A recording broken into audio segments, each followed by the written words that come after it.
Birodarlar, bugun 17-Ramazon. Bu kunda nima bo'lganini bilasizmi? Badr jangi bo'lgan.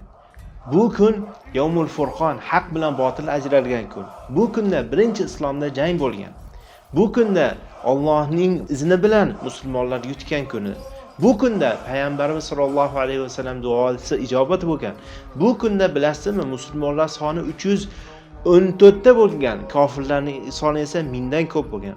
Bu kunda Alloh taolo shunday nusrat berdiki, musulmonlarda adadi va quroli kam bo'lsa ham nusrat bergan. Bilasizmi, kofirlarning otlari 200 ta bo'lgan, musulmonlarga esa 2 ta. Lekin nusrat Alloh taolo tomonidan kelgan. Bu to'g'risida Alloh taolo Qur'onda aytadi. Ali Imron surasi 123-oyat: "Va laqad nasarakumullohu bi badrin va antum adilla." Ey mu'minlar, sizlarga Alloh taolo nusrat berdi. Kofirlarni adadi ko'p bo'lib, sizlarni qurol yorordinglar va adadinglar kam bo'lsa ham. Bu kunda Badr jangining g'alabalarining natijasidan biri 70 ta kofir o'ldirilgan va 70 tasi asirga tushgan. Yana natijalardan biri 14 ta sahobiy shahid bo'lgan. Ulardan 8 tasi ansoriy, 6 tasi esa muhojir.